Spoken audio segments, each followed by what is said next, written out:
And thank you for joining us today. My name is Ivana Stradner, and I'm a Jane Kirkpatrick Fellow at the American Enterprise Institute. As the United Nations is marking its 75th anniversary this year, it is my great pleasure to welcome you to our discussion on the key challenges the United Nations faces in an era of great power competition between the US, China, and Russia. Today, we will also consider how the Biden administration can strengthen the UN-US relationship. We are joined today by distinguished experts. I will briefly introduce our panelists. Sam Dose is the director of the Project on UN Governance and Reform at Oxford and has spent more than 3 decades working in UN-related policy roles. He has written 14 books on the UN and has held numerous academic posts for his UN work. Hillel Neuer is the executive director of UN Watch. In 2007, Dr. Neuer delivered a speech at the United Nations that became the most viewed and written about NGO speech in the history of the UN, and has received numerous awards for his advocacy work. Stuart Patrick is a senior fellow and director of the International Institutions and Global Governance Program at the Council on Foreign Relations. He has held posts at a variety of research institutions and in the US State Department. Danielle Pletka is a senior fellow at the AI and teaches at the Georgetown Wall School of Foreign Service. She was a senior professional staff member for the Middle East and South Asia for the Senate Committee on Foreign Relations. John Yu is a visiting scholar at AEI, Emanuel Heller Professor of Law at the University of California, Berkeley, and a visiting fellow at the Hoover Institution. He has worked in all 3 branches of government and is a regular author and commentator. Please let me remind you that this is a live event, and if you would like to ask questions, please submit them to Bill Drexel. His email is bill.drexel@aei.org, bill.drexel@aei.org. Or you can also post your questions on Twitter with hashtag AIBidenUN. Now I want to give the floor to Corey Shake, who is the Director of Foreign and Defense Policy Studies at AEI. She has had a distinguished career in government at the State Department, Department of Defense, and the National Security Council, and she will be moderating this event. So Corey, please, the floor is yours. Great, thank you, Ivana, and thank you for putting this program together. I think it's a really important, even urgent conversation for us to have. And I'd like to start, Hillel Neuer, with you by asking you to give us a background, a foundation for the conversation by talking about what the UN was designed to do and whether it's still relevant on those terms or relevant on different terms. Thank you for that question and for having me. The United Nations was founded with the noblest of principles. We just marked the 75th anniversary of the United Nations Charter, which is a great document of liberal internationalism written by FDR and his people. And it speaks of promoting international peace and security. It speaks of protecting fundamental human rights for all. And we're going to mark next week the anniversary of the Universal Declaration of Human Rights, which was adopted by the United Nations General Assembly in Paris on December 10th, 1948. So the UN was founded with the best principles, and sometimes they are upheld. For example, this past few weeks, the UN General Assembly adopted important annual resolutions calling out dictatorships, a resolution calling out human rights abuses in Iran in detail, calling out human rights abuses by North Korea, and calling out human rights abuses by Syria. So sometimes the UN can work, but that same General Assembly in this same month is going to adopt 17 resolutions singling out a democracy, Israel, in one-sided resolutions that are disproportionate, redundant, and that only condemn Israel and effectively give a free pass to Hamas, Islamic Jihad, Palestinian Authority for terrorism. They send a message to terrorists that the world is with them. So the same United Nations, when used properly by democracies, can achieve good results. But sadly, much of the United Nations, and it's something that we don't like to talk about at the UN, is that much of the UN includes dictatorships. I'm based in Geneva, Switzerland, where we have the Human Rights Council. The founder was Eleanor Roosevelt. In 1946, she was the founding chair of what was called the Human Rights Commission. and she had with her René Cassin and other eminent figures. Today, that same Human Rights Council is comprised of 47 member states that include countries like Venezuela, like Mauritania, which has slavery. They just elected China, they just elected Russia, and they just elected Cuba, and with large majorities. And so not surprisingly, that Human Rights Council that is supposed to protect human rights gives a free pass typically to most of the world's dictatorships. There's never been one single resolution, commission of inquiry, or special session on what China does to its 1.3 billion people, to what it does to millions of Uyghurs locked up in camps, to crushing freedom and democracy in Hong Kong. There's never been one resolution on human rights in Saudi Arabia or in Pakistan or in Cuba. And you can go across the board. Most of the world's worst abusers go ignored, and they appoint experts. Some of them do good work, and sometimes they appoint experts like Jean Ziegler, who in 1989 created the Muammar Gaddafi Human Rights Prize. And he, for many years, was the longest serving expert of the Human Rights Council. So that, in a nutshell, is what the UN is today. Stuart Patrick, I'd like to go to you next to talk about what the UN does well and what it does well is important to the United States. Thanks so much, Corey. Can you hear me? Yeah. Yeah, great. Yeah, thanks so much. And thanks for having me with this great panel. This is a really great topic and obviously timely with the new administration coming in. I think in a number of respects, the UN remains an important force multiplier for US national objectives and national purposes as well. There are a lot of, it's not the only multilateral game in town, but it remains the most important institutional foundation for international order, including for many of the principles that the United States stands for, by virtue of its universal membership, the fact that it has a binding charter, it has a multidimensional mandate, and it has primacy over international peace and security.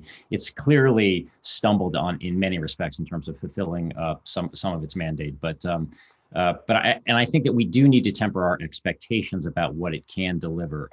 The system often seems built for frustration, given what can be sometimes an often circus-like atmosphere within the UN General Assembly. And obviously, with the existence of the veto, which the United States, no less than any other permanent member, insisted on, means that whenever a permanent member finds that its national interest as it defines them are engaged, there tends to be a blockage within the council. Now, what does it do well on things that are in US national interest? I would say, there are obviously many UNs, so I think it's important to distinguish amongst those. But when you look at many of the specialized agencies you see and organs, you see those that do terrific work. Standouts are obviously in humanitarian action, which has been critical in the COVID crisis. And big report from OCHA yesterday talking about 250 million people who may slide back into starvation as a result of this. Indispensable work in peacekeeping, obviously hard, sometimes confused mandates, et cetera, but providing at least some measure of stability and even some measure of peace in areas which otherwise you might have to have US troops at far greater price installed. Important work in the control of weapons of mass destruction, not least the inspection efforts and watchdog role of the International Atomic Energy Agency. Important and increasingly indispensable work on the climate field in terms of the global climate emergency with the UNFCCC in terms of trying to ratchet up ambitions in the face of this global ecological crisis. I also think that although the WHO has clearly stumbled in this particular case, that it does do important work in global health, but it needs greater authorities and capabilities to be able to stand up to rather sovereignty-minded member states. I think the area where U.S. really needs to pay attention more to damage control and try to, but also fight the good fight is on the human rights aspects that Hillel documented, because I think that's been obviously one of the biggest disappointments. There's been a tension since the UN was created, of course, between whether or not this is a Westphalian organization that doesn't look behind the border of the frontiers of national sovereignty, or one that looks beyond them, particularly when it comes to human dignity. Just if I could just add a couple more initial propositions. I think Notwithstanding frustrations, it's generally better for the UN to remain within the UN tent and the tent of various agencies to influence its direction, to try to keep these institutions from going off the rails rather than carping from the outside. To the degree that one is worried about foxes in the henhouse, you might want to have a US guard dog present. I also have written about one of the critiques of US-UN relations has been alleged infringements on US national sovereignty. I make a quite strong argument in my last book that basically this is not a supranational organization, and to that degree, this is an intergovernmental organization that's founded on the basis of sovereignty. And so rumors of sovereignty being molested by globalists are greatly exaggerated. And the final thing I would say is that multilateral bodies are a function of their member states, and I think it's really easy to scapegoat them. But as Richard Holbrooke famously said, blaming the UN for some international failure is a little bit like blaming Madison Square Garden when the Knicks lose. Basically, they don't spring miraculously into life. They have to be mobilized, and when the most prominent member states turn the UN into a geopolitical football or are absent without leave, it's a little unrealistic to imagine that UN agencies can compensate for that absence. So I'll go ahead and stop there. Thank you. John Yoo, can I ask you, in what ways does the United Nations impede American interests? I'm going to try to do my best John Bolton imitation, but I don't have the ability to do the walrus mustache and the glare. So it adds to your credibility that you don't, my friend. But just very briefly, the United Nations, I quite take Stuart's point and Lowell's point. The United Nations can be a useful institution, or it can be an institution that impedes U.S. interests. It's not across the board on every issue or not. The real problem, I think, is that the United States wants to do things to maintain this international liberal order, which I think probably all of us on this meeting support. That's existed since 1945. But in some areas, I think particularly the use of force, I think that the Security Council veto has become quite a severe problem. And you could say it's not a partisan issue or a liberal Democrat, just conservative Republican issue, because you could talk about Kosovo to Iraq to Libya and Syria. And the veto, I think, has prevented nations like the United States from taking action that's not just in pure American self-interest, although it is an American interest, but the world should welcome, which is to provide stability and order. Sometimes it requires the use of force, and creating a forum where the legitimacy of those uses of force, the ability to cooperate with other countries, is actually impeded because of the veto, I think is probably the biggest problem that the UN poses, is going to pose for Biden too, as well as it's posed for other administrations. I think just talk briefly about the WHO. The other thing I think that's interesting, where the UN, I think, will probably become a battleground for the restoration or the return of great power competition, primarily with China.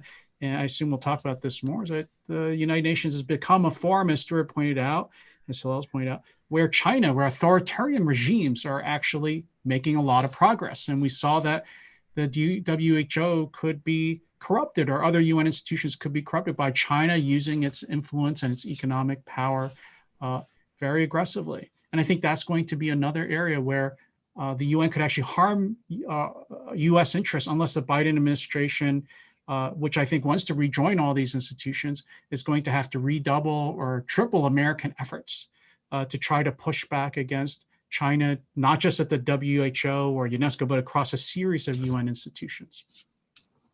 So John, if I could ask you a follow-up question, it sounds like you advocate for the abolition of the veto, which is something that would be extraordinarily popular with the general membership of the United Nations, because the US wouldn't have the ability to play defense, nor would the other members of the UN Security Council be able to play defense by vetoing things that were against their interests. How do you see the United States being able to protect our interests without the veto?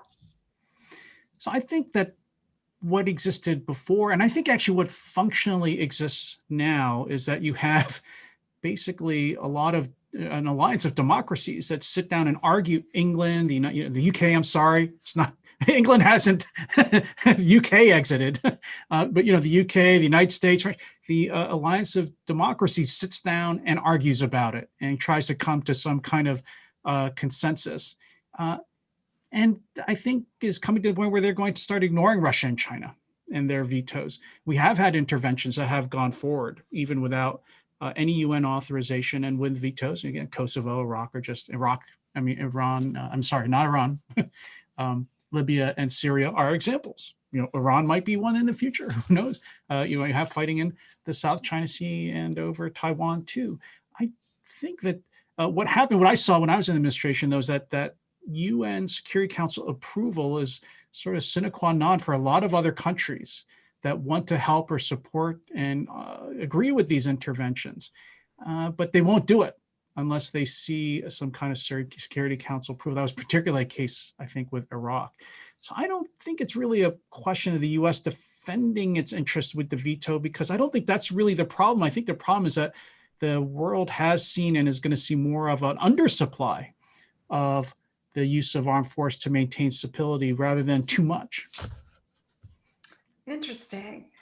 Danny Pletke, you've been doing a lot of work on reform of international institutions. How might we practically reform the UN to make it more useful for the United States and for other countries? Thanks, Corey, and thanks everybody. Look, I'm going to end up echoing exactly the same themes that all of my colleagues do. Part of the challenge here is exactly what Stuart described, which is that the United Nations has a name as a broader authoritative organization, as do all of its specialized agencies. But of course, they're really no better than their members.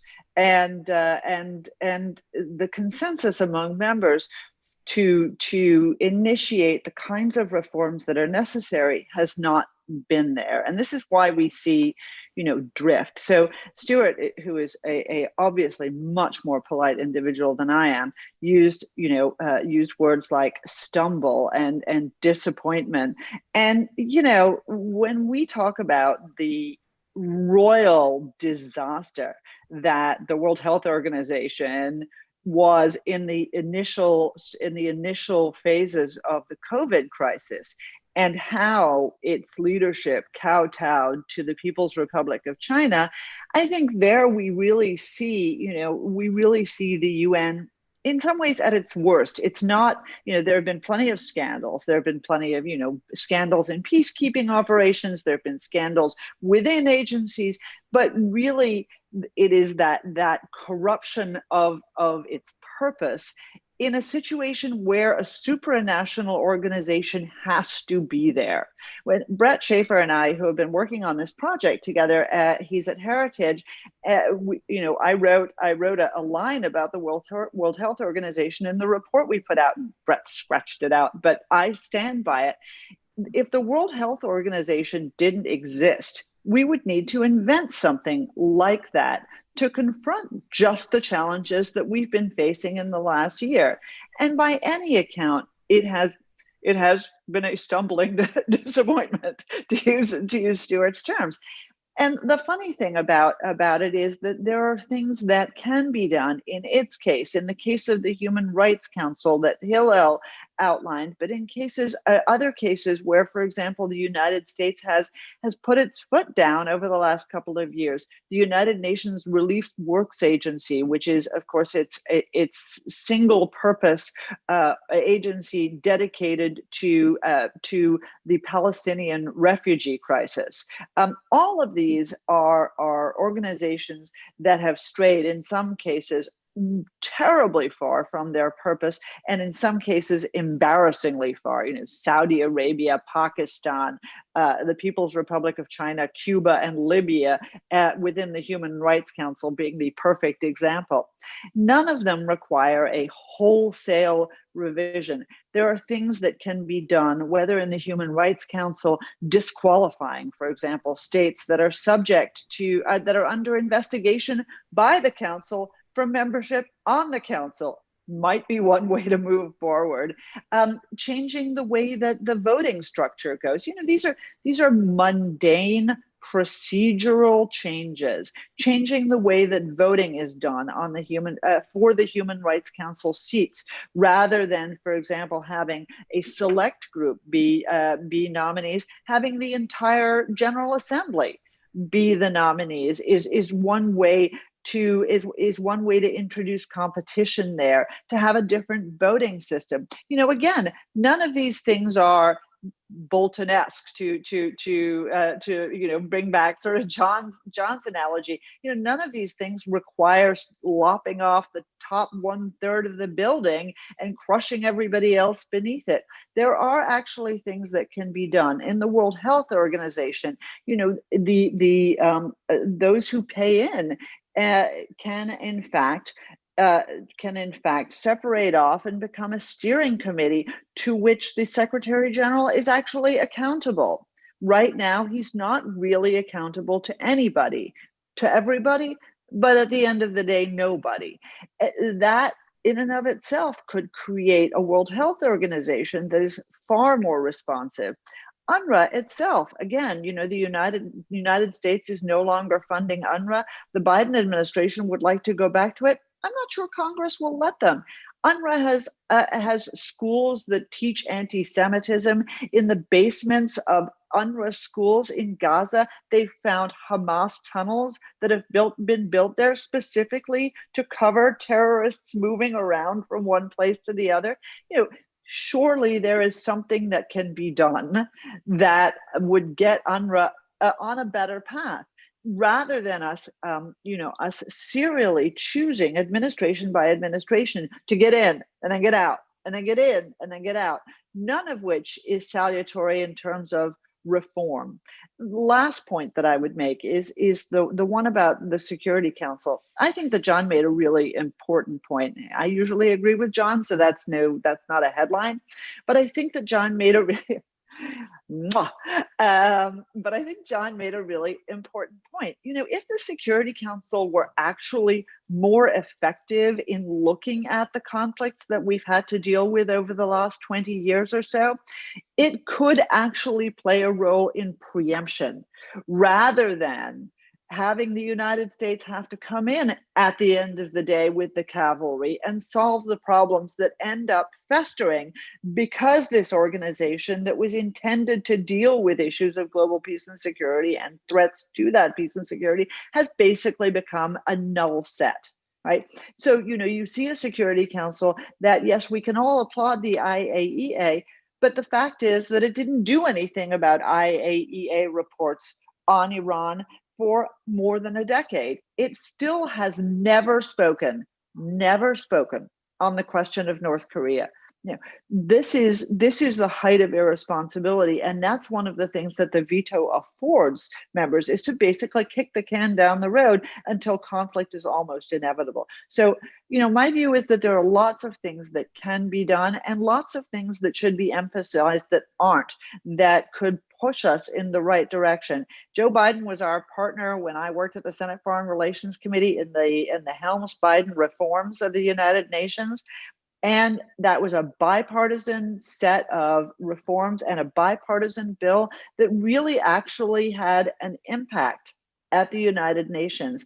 Though many of those have gone by the wayside in the almost quarter century since the legislation passed, but there's no reason why a Biden administration working with Republicans on Capitol Hill couldn't actually revive those ideas.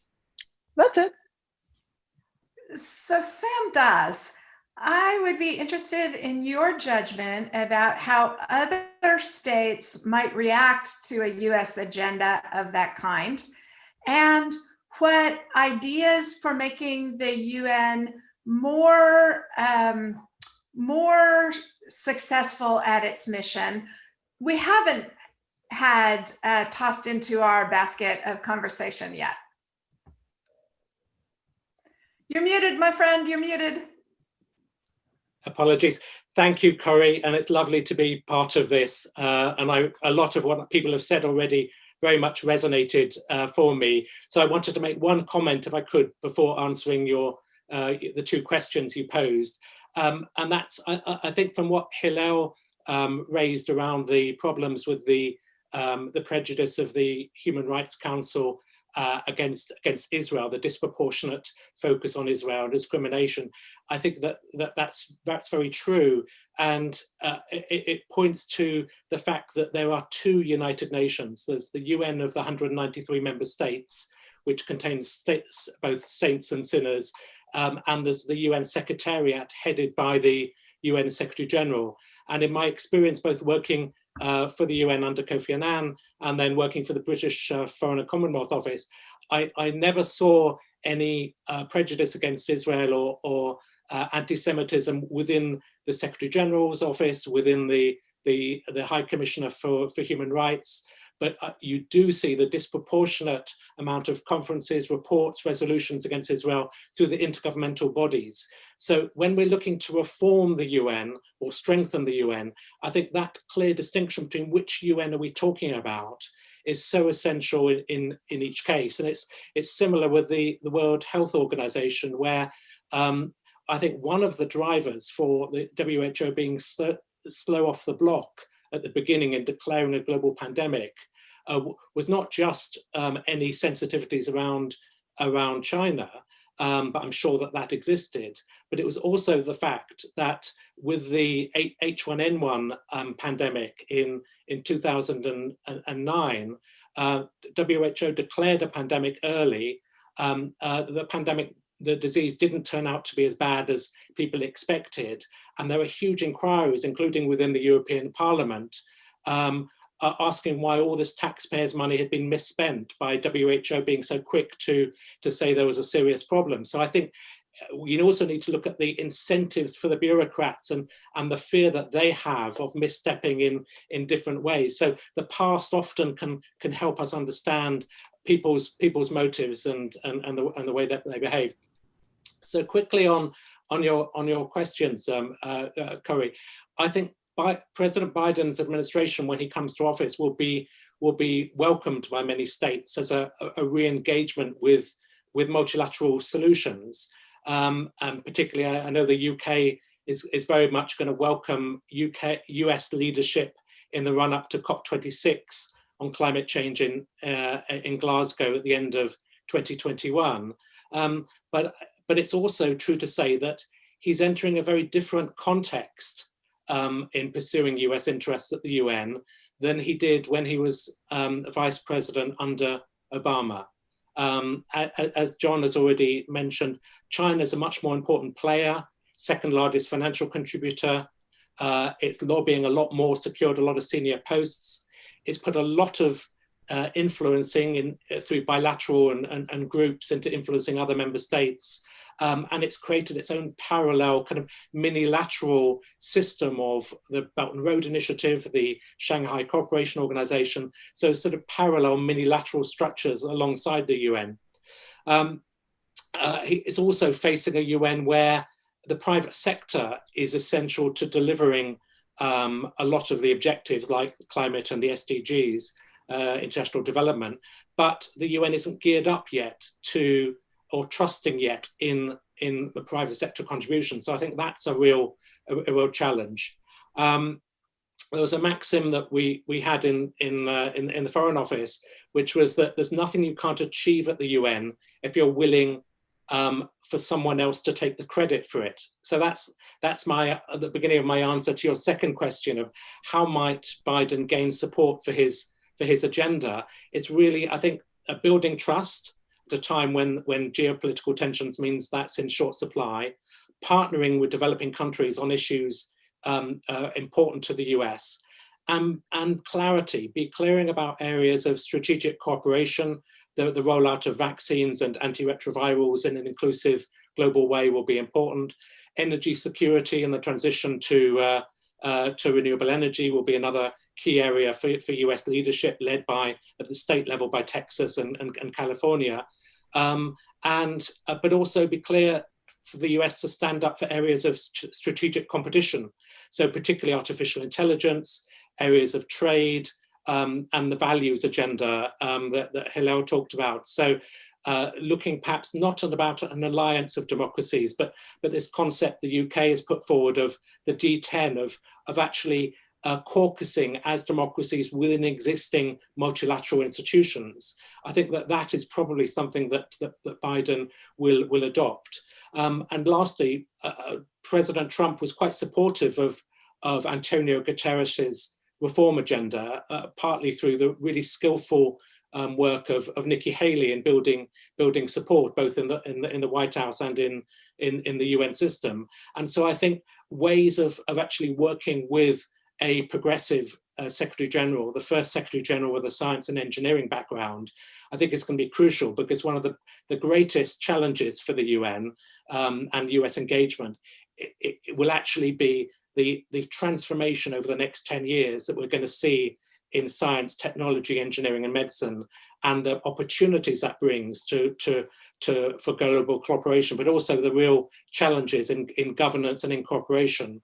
And so I'll end there. I hope we can go back to technology later, particularly around how to hold states to account, how to bring in accountability through, for example, satellite technology and artificial intelligence. Thank you. So there has been so much interesting said already. I want to go through the panel and give you the opportunity to respond to anything anyone else has said, or put your favorite idea on the table that I haven't asked you about that you'd like your colleagues on this panel to engage. Let's start with you, Hillel Neuer. Thank you. Thank you. Can you hear me? We can hear you fine. Your video's frozen, but your audio's working great. All right. I'm not sure why that is. Hopefully it'll go back, but it's a good picture of you anyway. So just all right. Okay. All right. I'm not moving, but I was startled to hear what Sam Dawes said about the Secretariat.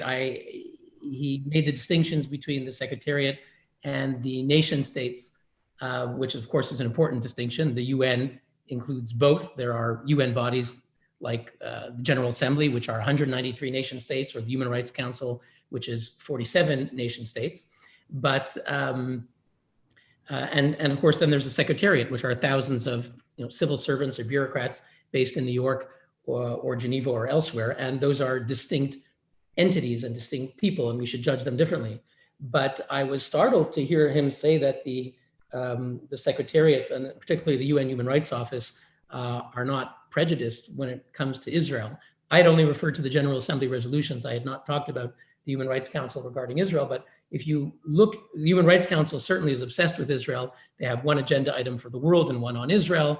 They have numerous resolutions on Israel, special sessions. That's the Human Rights Council. And the Secretariat is different. It's thousands of bureaucrats. In Geneva, it's about 1,000 civil servants work for the Office of the High Commissioner. But systematically, that office is, I would say, virulently anti-Israel. And I'm just give you 3 examples. I mean, Navi Pillay, who was the High Commissioner of Human Rights, was terribly anti-Israel when there was the Durban II conference where Ahmadinejad was a vice president and Gaddafi was a vice president, and which had singled out Israel in its original conference. She completely championed that conference. She attacked those of us Jewish groups around the world who tried to complain about anti-Semitism. She attacked us, and it was, she was extremely anti-Israel. When they had the infamous Goldstone report that was infamously accused Israel of deliberately murdering Palestinians during war, something that Goldstone eventually retracted,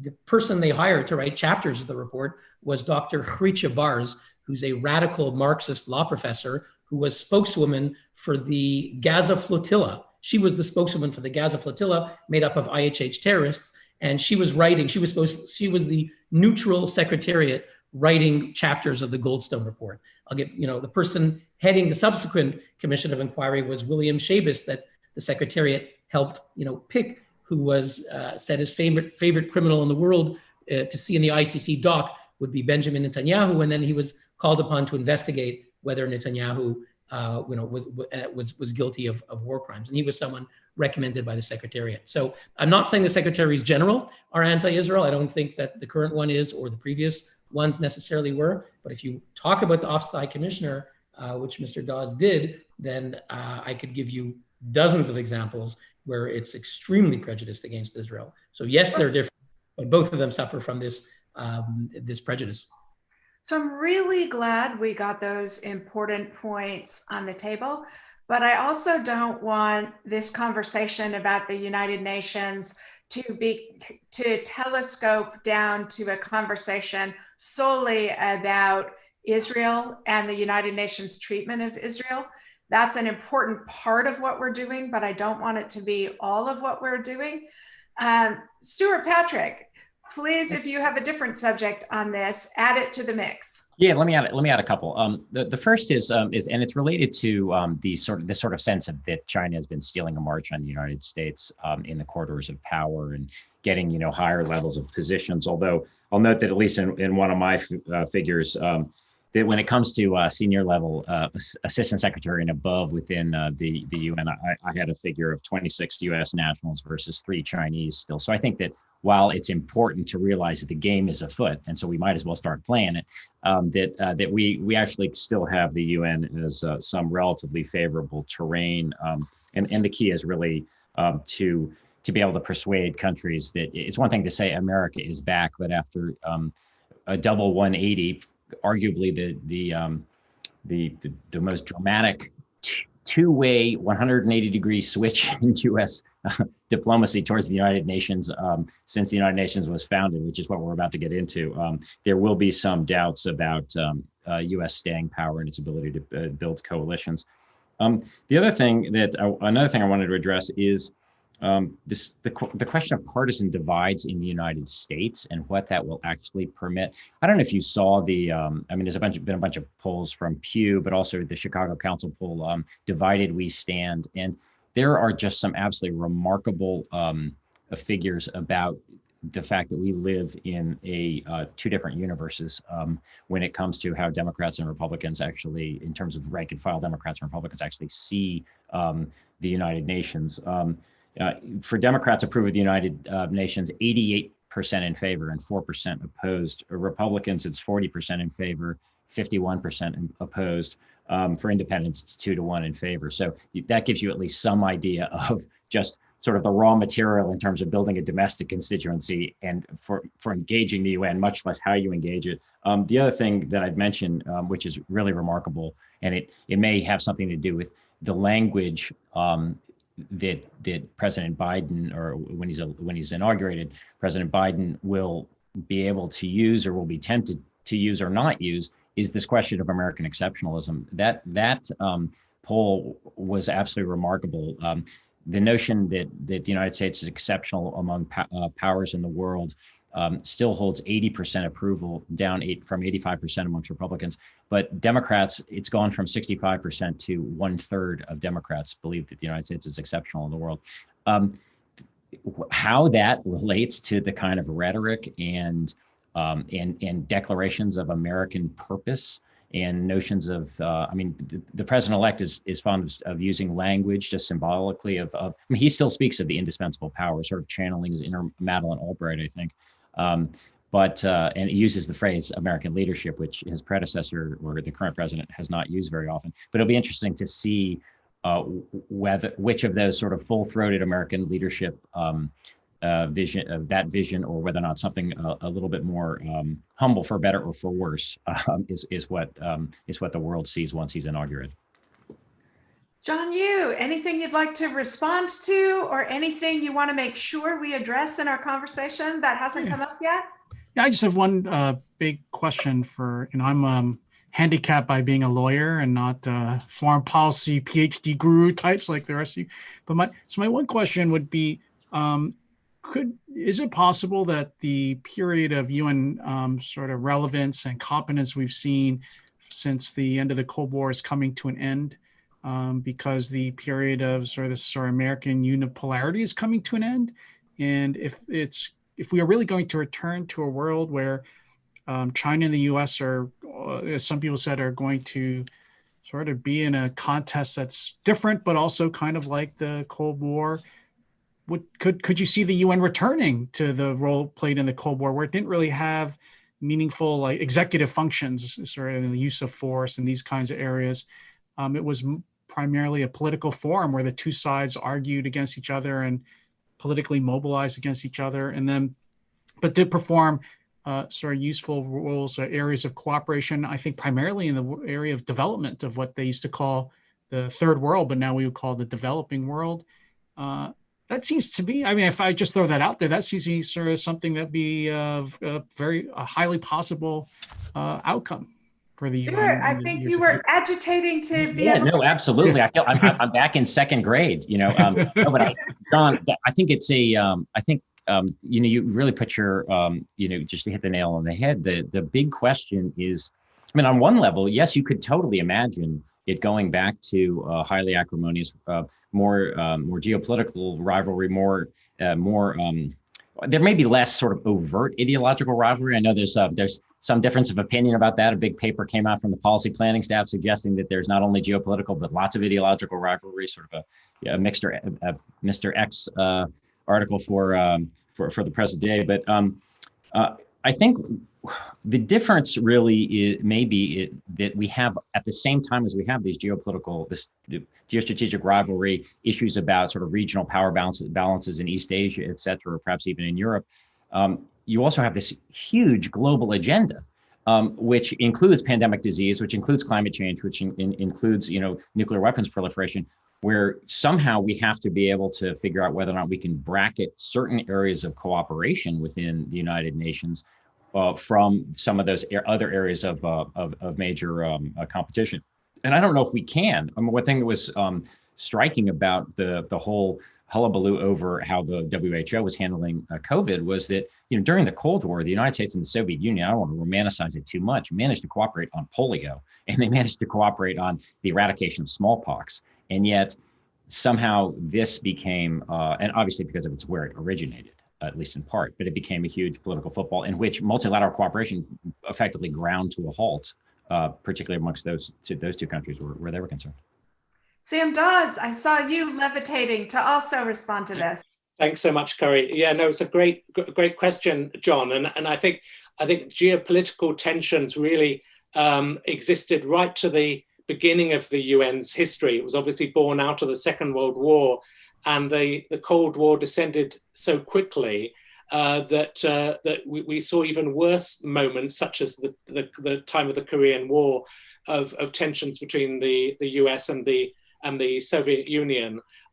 So I think it's quite possible that the UN will still continue, but to have a different kind of, to be a venue for that greater kind of competition between those powers. But there's something very different as well that Stuart pointed out. When the UN was founded, it had 51 members, largely from Western Europe, Eastern Europe, and Latin America. It's now a universal organization. It was set up to stop a war between states, and it's largely been successful in doing that. But the nature of conflict has changed to becoming more intrastate.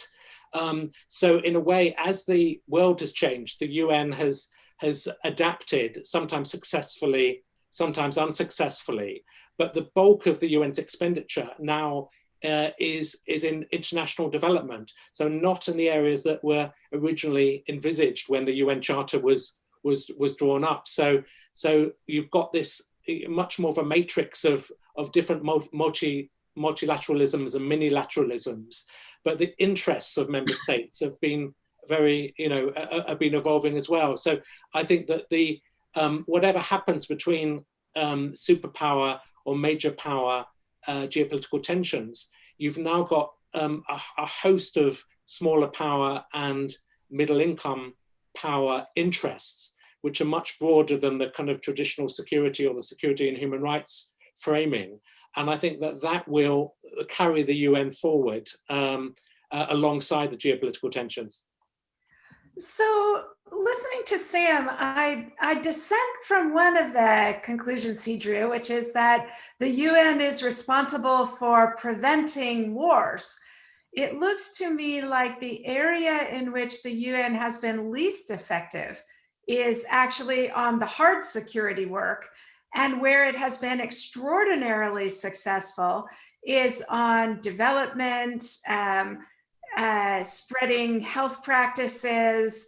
What do other people think about this? Danny Pletka, I saw you smirking at me while I was talking. So Say it out loud, my friend. Yeah, no, look, the reason I smirked at you is because I agree with you. I think the United Nations has absolutely fallen down on the job of security, and not just security when you talk about prevention of conflict, but security in terms of protecting the most vulnerable who look to the United Nations to help save them from the predations of whoever happens to be, whoever happens to be threatening. When I think about what the United Nations has done for Syria, it ain't much. When I think about what the United Nations is paying regional countries to do for the Syrian people and how that's being executed, something that hasn't gotten a lot of scrutiny, I'm ashamed. Not just for us, those of us who are the greatest contributors to these projects, but to the officials of the United Nations who hardly scrutinize at all what it is that these various agencies are meant to be doing. Any one of us who's been to a United Nations refugee camp for Syrians knows exactly what I'm talking about, a complete disgrace. So, I think that it's not just on the hard side that you're talking about, Corey. I think that it's also in terms of protecting people. On the development side, I guess I would respectfully disagree a little bit with Sam, and maybe it's a bit of an invidious comparison, but I mean, it seems to me that where we have seen the greatest change is not where we have seen the United Nations engaging in the kind of handouts that that make all of us feel good. It is where we have seen countries adopting the precepts that, frankly, the United States and the Europeans have been pressing on them, whether they are the boring regulatory openings to free trade that we see, or it is the global commerce that really has brought countries out, or it is, frankly, the opening of China, which into the international community, which has brought hundreds of millions of people out of poverty. That wasn't the United Nations. That was, or let's say those were the principles of capitalism and of markets that we believe in, and that a precious few at the United Nations believe in. So I know Sam wants to smack me back on this one. But anyway, so I agreed with you, Corey, and I disagreed with you, Sam, and go for it. Okay, Sam, your opportunity to reply. Thank you. I'll just reply because two people mentioned things I'd said. So Danny, I was largely going to agree with you. Where I disagree is I think the UN has had a really valuable role in setting targets, both the kind of the 10-year decades and then the creation of the MDGs and then the Sustainable Development Goals. They're actually an incredible achievement of humanity to identify global need and to come up with indicators and targets and so on. None of it's perfect, but so I think that it has made a big contribution. I totally agree that China's contribution to lifting people out of poverty owed nothing to the UN. They did that themselves. And I also agree that going forward, I think it's less going to be about aid, because overseas development aid is already dwarfed by remittances, by foreign direct investment, and by taxes raised by developing countries already. It's actually, how do we step back from that dependency relationship and incentivize pension funds, insurance funds, sovereign wealth funds to invest at scale in pro-poor, low-carbon infrastructure projects and so on. And that the SDGs, again, a UN target produced by 193 member states, but it was, I think, very potentially transformational, because it identifies not just the ends, like girls' education and vaccinations, but also the means, and that's very much around things like innovation, energy, jobs, peaceful societies, and accountable institutions, so addressing corruption and other things. So the direction of travel for the UN is in some ways to get out of the way when others can do things better, but it also has a role in legitimating partnerships between the private sector and others to create the right context. And actually, Stuart Patrick is one of the kind of the world's experts on writing about new forms of multilateralism and how you incentivize these things. So I disagree with you about norm setting, but I agree with you, Danny, about the way forward for the UN.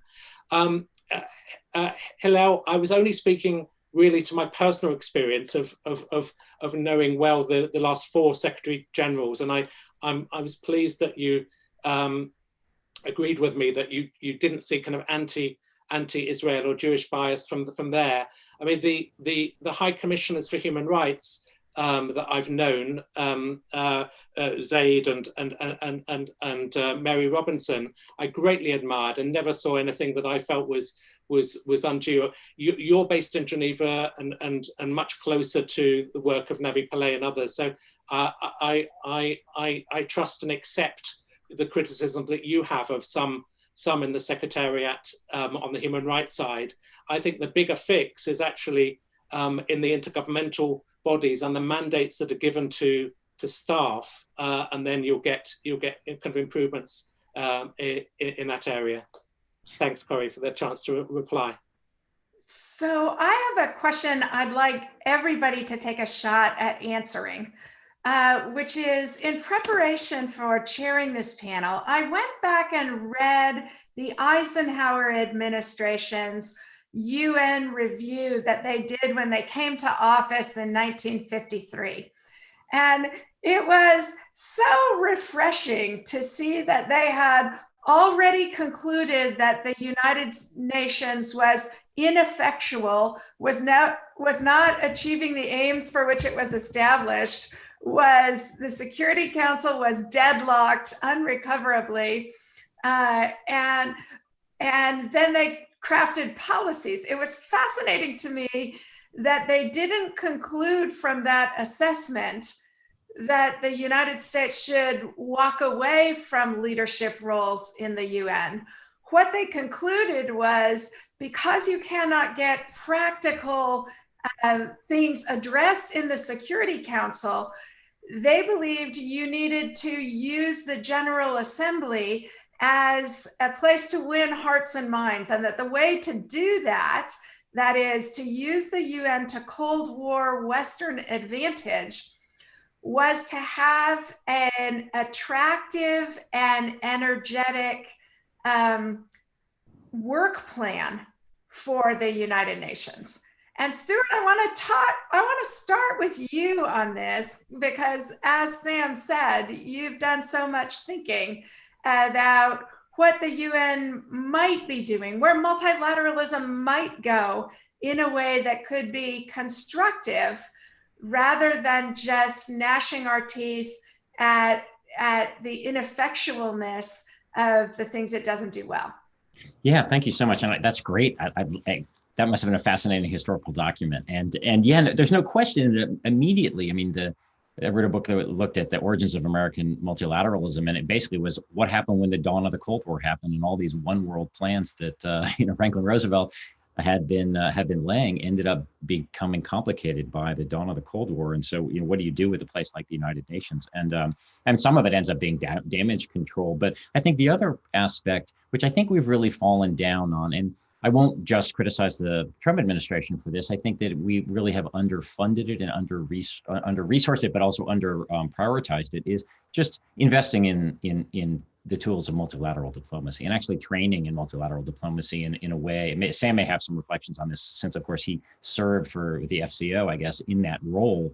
But it strikes me that it's not really rewarded professionally as much in the United States. And a lot of the shoe leather that needs to happen diplomatically happens not just in New York, of course, but in member state capitals, in a sense, sort of, whipping votes to make sure that you actually pass resolutions both in the UN General Assembly and the Security Council, and as well as the Human Rights Council or ECOSOC. I do think that there is something to be said, and Sam, again, picking up something he mentioned, sort of thinking about it in terms of concentric circles, that you want to have, you definitely want to have this core of relatively like-minded countries that share certain, values, the Enlightenment values, call them ones that are supposed to be universal, but are often honored in the breach at the global level. And I think you do want to try to circle the wagons with and get that like-minded core to be as big as possible, while recognizing that on other issues that are simply just practical issues that you require major countries like China, Russia, and others that you don't always see eye to eye with. To work with in those ways. So I guess what I would say is you need to invest in multilateral diplomacy and take it seriously, and you need to try to start with like-minded coalitions that, in the same way that China, as Sam was describing, works with its coterie of countries that it's sought to enlist through the Belt and Road and other initiatives. So anybody else want to jump in on this before I go to audience questions? Okay, so the first one is a little bit long in the reading, but I think the nuance of it is important, which is, as is well documented beyond the WHO, several UN-affiliated organizations extend China's domestic agenda on issues like human rights and the Belt and Road Initiative. And the design of their elections lends itself to outsized people China sentiment. What are the prospects of success for President-elect Biden to address these organizations and their structure, as he must grapple with the growth of Chinese influence, especially among voting blocs in the G77? And Hilla, I'd actually like to start with you. Where does the US-China rivalry for influence, how does that play out on issues of UN action about Israel and its neighbors?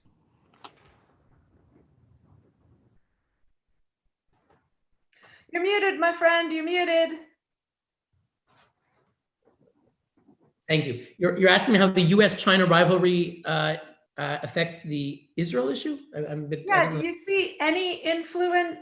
Does that kind of great power issue, do you see any ramifications of it in policies as they play out at the UN towards Israel or its neighbors? Mm-hmm. I'm not sure. There may be some influence. Obviously, China is increasing its influence around the globe, including increasingly in the Middle East in ways it hasn't before. But I can't think specifically of examples on what you asked. Obviously, the US-China and the global Western struggle with China is something that I see quite a bit, whether at the General Assembly or at the Human Rights Council or at the WHO and Intellectual Property Organization. That is a very common thing.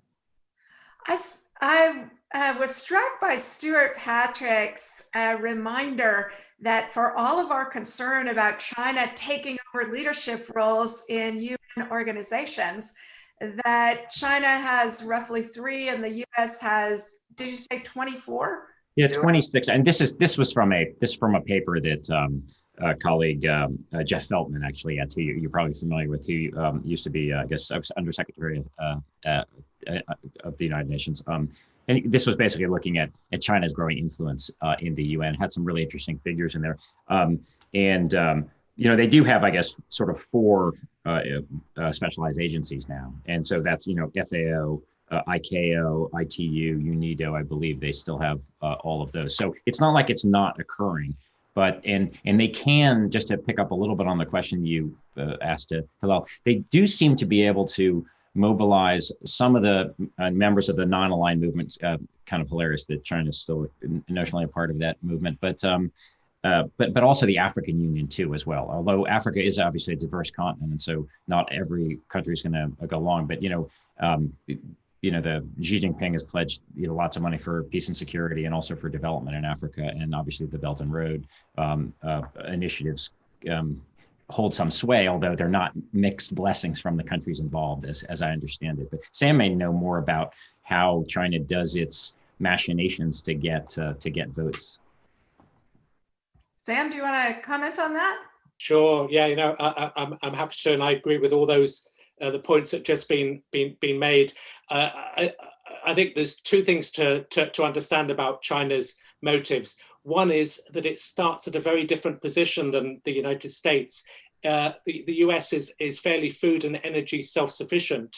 China relies on massive imports of commodities, food, energy supplies, as well as the exports of goods in order to keep its population stable and happy. So the new Silk Road and the new digital Silk Road and so on are very much a reflection of an absolute need to reach out. So it sees its security very much intertwined with its prosperity. Secondly, what it learned from the West was that the West, in the first industrial revolution, in the creation of the UN Charter and the creation of the rules for international trade, the West succeeded in designing those systems in a way that very much supported kind of Western growth.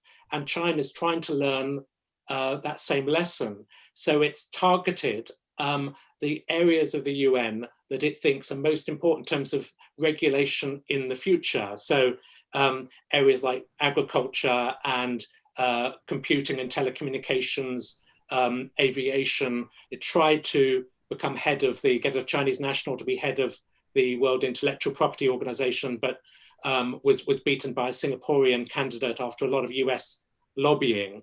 But separately, it's put a lot of investment into governance of artificial intelligence, 5G, the Internet of Things. So what it sees as actually creating kind of the new frameworks for trade and international cooperation.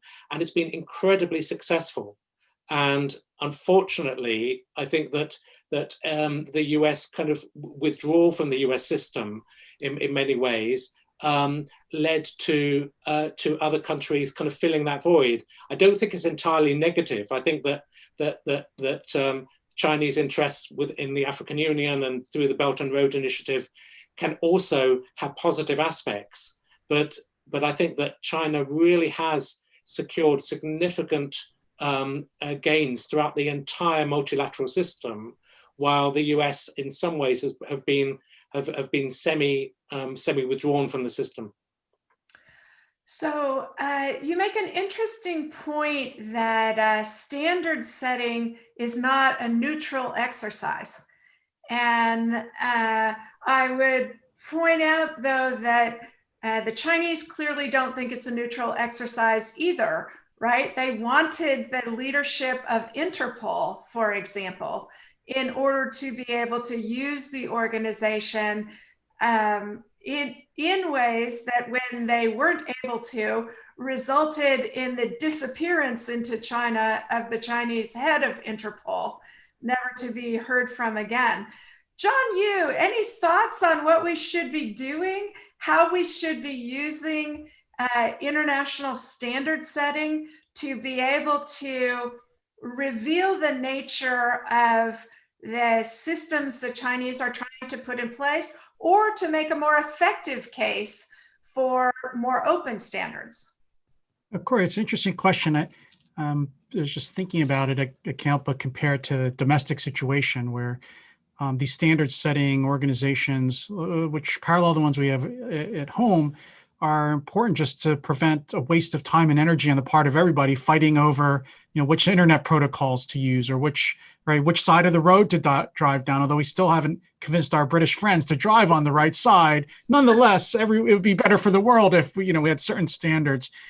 But you're right; they have enormous economic implications, such as we've seen that with Huawei and its efforts to gain access to the different communication networks around the world. But I think it's important beyond that, in the context that we're talking about, is that one area where I think the United States could use the UN to its advantage in its struggle with China is to use the UN to show how China can't be trusted to keep its commitments. So if you think the biggest problem for international politics from the lawyer's perspective is you have promises that are made, no enforcement mechanism to keep them. So why do you trust some people over others? Well, maybe the US can use the Chinese history of breaking agreements, like what it's doing in Hong Kong right now, as the UN could be another area where it could show, look, here's a country that's not living up to its WHO commitments. It's not living up to this commitment, that commitment. And the standard setting area would be a perfect venue to do that, because not only is it just, it's not cheap and easy to make those commitments and then cheat on them when it comes to communication standards, transportation standards. They actually have economic costs. So you can show, oh, if China lied about that, what else are they going to lie about? What else? Why can't you? Why shouldn't you trust them? Developing nation, trust the United States and the KNR system instead. So that leads directly to a question that a participant asked, which I think John just gave one great answer to, which is, can the UN be a theater for mending relationships that have frayed under Trump? Is it likely to be such a theater under Biden? If I understood John's statement right, the answer to that would clearly be yes, by exposing the ways that the Chinese are not keeping their share of the bargain. But Stuart, what do you think about that? I think that there is a potential for it to be a venue under the Biden administration. I think part of it, as I mentioned before, is persuading our friends that this is going to have staying power, and that hopefully that would also include some evidence, or at least reassurances that this would be a bipartisan staying power ultimately. I think for the Biden administration, it's really easy to get quick wins, right? I mean, it's really easy for the United States to come back in and say, we're going to join the Paris Climate Accord again. That's like if he does it on January 20th, by February 20th, we're back in, right? He can rescind at the stroke of a pen the proposed withdrawal from the World Health Organization. I think part of it is just showing, okay, it's not only that, we actually want to lead the world in ramping up, say, the level of ambition for climate change. We want to ramp up. We want to really look at what went wrong, and we want to actually have a real review of what went wrong with respect to the World Health Organization, and have maybe a periodic review conference of the international health regulations to try to make sure that, or at least make it harder for countries to not live up to the commitments that they've made. I actually thought John's point was really interesting about trying to hold China's feet to the fire, but also, frankly, a lot of other laggards, because they're really easy to make pledges, right? But the question is, do you have the monitoring and verification to actually ensure compliance? How do you make those commitments credible? So I think there are a lot of different ways to use technology and begin to do that. I do think, again, that that there will be a big welcome, to pick up on something else we also talked about before. I think a big welcome amongst many of the sort of relatively like-minded countries, and particularly democracies around the world, developed as well as developing, with the U.S. return, because there's a lot of mistrust of China, a lot of mistrust of its intentions. And I think that that there is, to some degree, an open door for the president-elect if he wants to walk through it. Question for you, Danny Pletka, about Russian-Chinese tactical alignment at the UN. That is, Russia and China vetoed 2 resolutions regarding Syria in July. Also, both countries are acting together to put forward a new UN treaty on cybersecurity. How do you judge they see tactical alignment against the US at the UN? It's a great question, I think it's extraordinarily shrewd of them. But I want to say something first, if I may, just in response to Stuart, before I forget it, because I'm getting senile in all of these Zoom calls. And that is, you use the expression "quick wins," Stuart, when you talk about rejoining these organizations. And joining something isn't a win, okay? Just like withdrawing from it isn't a win. This is the whole problem with the United Nations and all of these treaties, right? Which is that people, it always reminds me, I had back in the day, we've all been together for about an hour. I can start telling personal stories. back in the day, my boyfriend in graduate school wrote his college thesis on Idi Amin. And Idi Amin, in addition to having a vast trove of Mighty Mouse cartoons, also was obsessed with Israel. Not to bring this back to Israel again, after he fell out with Israel. And he took films of himself, and one of them was of him in a tank going up a hill, and then he got to the top of the hill, opened the top of the tank, popped out, and said, "Idi Amin conquers the Golan Heights." And, you know, for me, that encapsulates so much of what we do in foreign policy.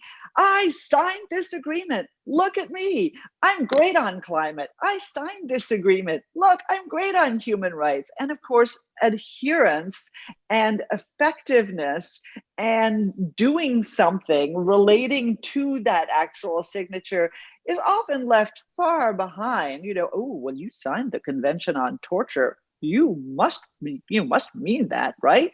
This is a farcical approach to international organizations that has governed us for way too long. And if Biden were to do anything but bring a little reality to that, I would certainly be thrilled, because otherwise we are going to spend the next 6 months or 8 months mocking just that, just like I did with that Idi Amin video. So now over to your actual question. You know, this is a perfect opportunity for the Chinese and the Russians, who otherwise have very few shared interests and are in fact competitors geostrategically, to pretend that they have created a bloc within the United Nations. You know, it's not unlike the Group of 77, you know, the non-aligned movement. We always used to ask in the old days of the Cold War, who are you not aligned with? Oh yeah, the United States. You are aligned with the Soviet Union. You know, this is nothing other than play acting in order to stymie us, frankly, and our European friends from doing the right thing in the Security Council, whether that was on Syria, whether it's on North Korea. And these are really the guys, it's not Donald Trump. These are the guys who are destroying the Security Council. These are the guys who are destroying the United Nations, because they are the ones who are stopping the United Nations from doing the things that we expect it to do. And that just goes back to the, you know, what I said at the outset, which is actually to prevent conflict. So there's a question that I'd like to direct to you, Sam, which is, we speak a lot of China's growing influence, but are there recent developments from smaller adversarial powers that we should be watching, perhaps happening under the radar? Thanks for that question. Yeah, and before I forget, just to follow up to Danielle's good point about Russia and China.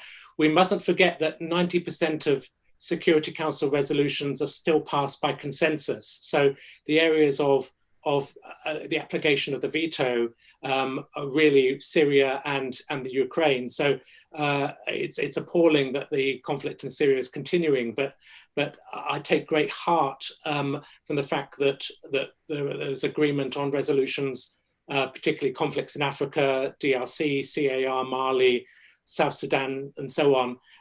There's still huge problems about moving from peace enforcement to prevention and ultimately solving the conflicts in those areas. But a lot of the work that the UN does, where there is agreement among the major powers, is often not on the news. So I think we should be heartened by that.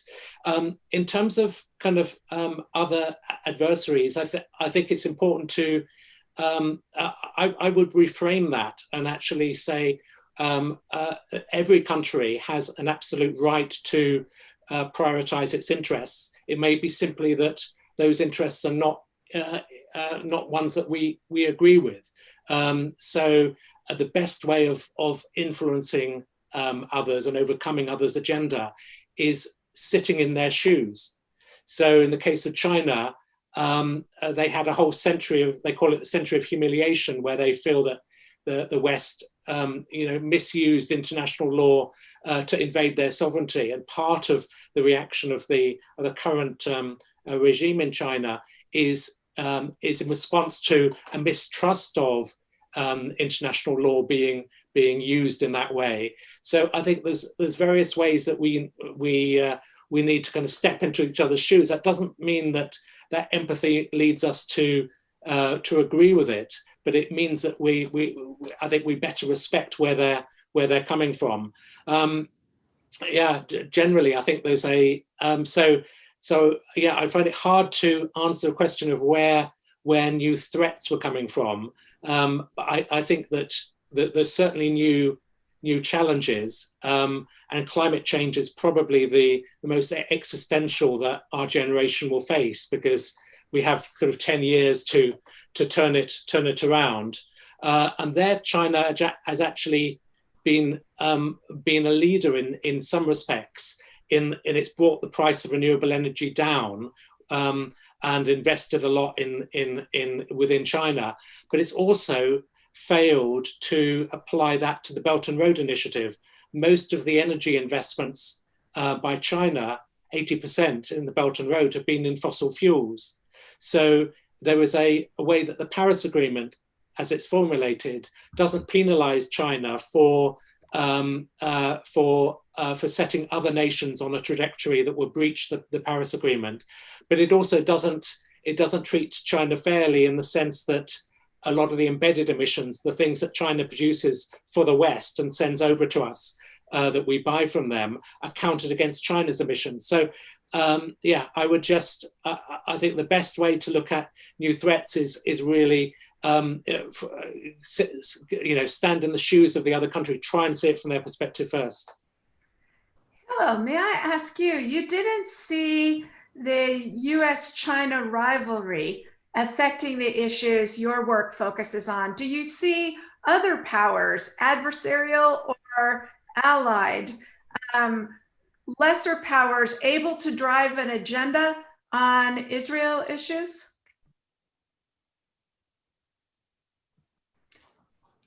We address a full range of issues, and I certainly do see the U.S.-China rivalry affecting many things.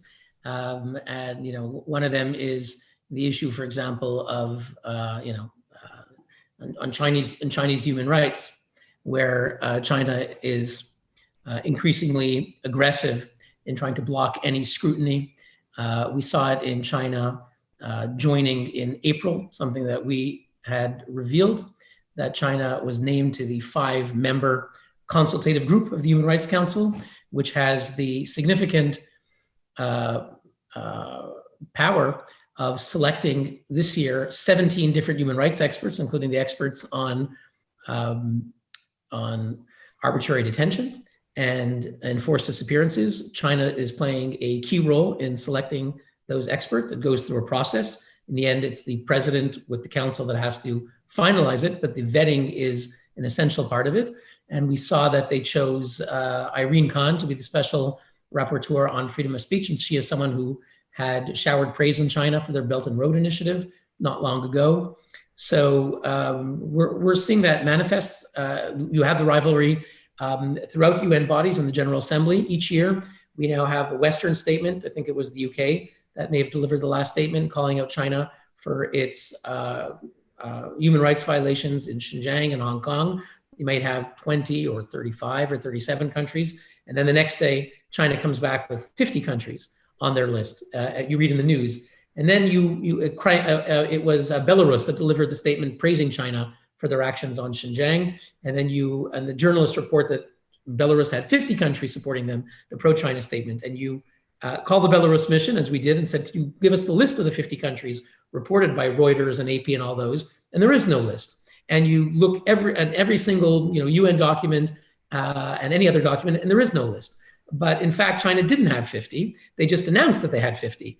And the wire services were credulous in reporting it. And then a few days later, eventually they came up with the names. And sometimes I'm sure the people on this call have seen the reports where China just themselves gave names of countries, and some small country that's in, that is in great debt to China finds their name put on a list and then, go see them remove their name from that list. So, these are very significant things we're seeing. One thing that's of concern for me in Geneva is, we talked about the World Health Organization and the vital role they need to play in investigating the global response to the pandemic, the origins of the pandemic, and there's an international panel that was created to do so.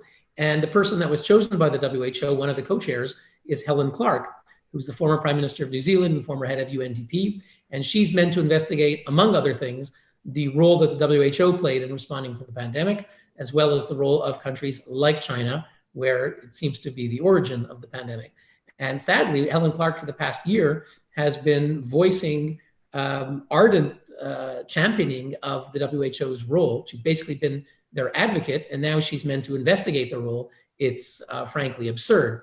So too on China, she's been a booster of China going back to 1986. So you're going back 4 decades, where has extensive and deep ties to China, possibly more so than any other former world leader active in UN circles. And she was called back in 2001 a good and old friend of China, and was seen as keen on her UN bid a number of years ago. So the notion that she's going to be impartial on China is equally not very credible. So I think that the issue of China and the US in world bodies is very significant. I regret that the US did not play an important role. I welcome the Biden administration's engagement, provided, as Danny said, that it's not just we're here, we're signing, everything's good. I want the US to be there. When I've testified in the Senate, I think US leadership is key. We were founded by a former US permanent representative, Morris Abram, a civil rights leader. US leadership in the free world and at the UN is key, but it can't be just we're engaged and we're here, everything's fine. We want the US to work at making the WHO work, working at making this panel, this investigative panel work properly, and to call things out when things go wrong. So I welcome the US engagement, but it has to be assertive, and we need accountability. We don't have at the UN transparency, we don't have accountability, and I hope that the renewed US engagement will demand accountability. Thank you. We have only 7 minutes and 4 more questions in the queue. So I would like to ask, I'm going to try and fit all 4 of them. I'm going to direct them to specific people, and I'm going to ask you to give a 2-sentence answer. The first one goes to you, Stuart Patrick, and it's a procedural question. CNN is reporting that cards will be used for COVID vaccination rates. So many states have computerized vaccine registries. People will get vaccinated all over the world. Can the UN help track this along with duration of immunity, side effects, or prevalence? Wow. Well, I just saw something where Henrietta Fore, who is the head of UNICEF, said that they will be using their childhood immunization to more than double the amount of normal shots people get around the world. And they have a very sophisticated system for doing this, relying on something like 65,000 contractors all around the world in terms of their distribution network. So I think it's a fascinating question. I am not an expert on this, but what I heard yesterday or earlier today sounds like it's going to work. Excellent. Next one to you, Danny Pletka. The UN nuclear weapons treaty that bans nuclear weapons will enter into force in January. None of the nuclear member states is a party to the treaty. Yet those treaties that lack teeth are costly, and taxpayers are spending lots of money to the UN. What do you think about responsible funding for treaties? Take any piece of that you like. I was about to say, I'm not sure what piece of that I should answer. The question of accountability, I think, is very important. And one of the things that Americans have complained about and that members of Congress have complained about is that lots and lots of money goes to the United Nations. A very, very substantial amount of money goes to the United Nations. And yet this enforcement problem is very real. I talked about the IAEA, and that's really the one that over the years, I think I've paid the most attention to. We have these organizations that are created by the United Nations, and we speak with great reverence about their work. But at the end of the day, when countries do not comply with their own obligations, let's not talk about the nuclear, the ban on nuclear weapons, because of course we didn't sign up to that, and not signing up, we are not obligated by it. But when countries sign up to these various obligations, like the safeguards agreements under the Nuclear Non-Proliferation Treaty, there really is no enforcement for their lack of compliance. Indeed, you can go even further. In the North Korean case, you have a country that used the very terms of the Nuclear Non-Proliferation Treaty to actually advance its illegal nuclear weapons program. And yet everybody just sits there and goes, well, you know, with some exceptions, that's really been a very, very good organization or a very, very good agreement. And the answer is, well, yeah, but those exceptions are kind of important. So this is very frustrating to a lot of people. And it is one of the things where it is sort of the soft underbelly of the United Nations. It's where people like my former boss on the Hill, but many others, go after the UN, and rightly so. And the fact that people don't take that seriously enough is a real weakness. Next question to you, John Yoo. We've seen recently increasing support for the UN General Assembly resolutions written by Russia and China and being supported by US allies, because both Russia and China are strongly lobbying within the UN, especially China and with its Belt and Road allies in Europe. Any comments about what we should do about that? Well, it does show, I think, the concern that the UN might just revert back to a kind of forum where the two sides in this maybe coming Cold War just, show their political support for one side or the other, which is kind of what it did during the Cold War, I think, in the General Assembly in particular. But it was, as you pointed out, Corey, in the Eisenhower and Kennedy years, the General Assembly was quite favorable to the United States. It wasn't really till the late 60s, early 70s, and decolonization. And you see things like this in the additional protocols of the Geneva Conventions and so on, where the US, the UK, Western Europe started to lose in the General Assembly. So one thing is, the Biden administration doesn't seem to be of the view that we just shouldn't care and just let them do what they want and we're not going to pay attention. So if the Biden administration is going to put more credibility and effort into the UN, they're going to have to spend a lot of, I think, political resources and time on trying to win these fights now. And then they're also going to have to try to use the UN as a way to drive a wedge between Russia and China, which I assume is a long-term foreign policy goal of the United States. I think much more important things like involving trade and security would have to be used rather than just fighting in the United Nations. Sam Dawes, I'm going to give you the last word and the last question, which is, it seemed there was some divergence among the panelists on the issue of whether or not veto reform is desirable. Is there any panelist in favor of serious veto reform? And we're in our last minute, so fire away. You're muted. Sorry, thank you. I'm not. I think that the UN Security Council is a marriage of power and representation, and it's one of the reasons the UN has survived while the League of Nations hasn't. So veto reform is impossible because it requires all 5 permanent members to agree if the veto is going to be amended. What they can do is voluntarily agree not to use the veto in cases of atrocity crime, and I think that that's an idea that has merit. I suppose my conclusion is, one thing that I think we've all talked about is the value of prevention, not just the conflict, but all, generally. And I think that's a huge thing that the world can coalesce around at the UN, is actually prepare for known and unknown threats in the future, and ensure that we have a multilateralism which is more resilient and more able to address unknown threats. Thanks. Thank you, Sam Dawes. Thank you, John Yoo. Thank you, Danielle Pletka. Thank you, Stuart Patrick. Thank you, Hillel Neuer. And thank you, Ivana Stradner, for setting this whole thing up. I appreciate you guys giving us all this education. Thank you very much. Thank you, Corey. Thanks so much, Corey.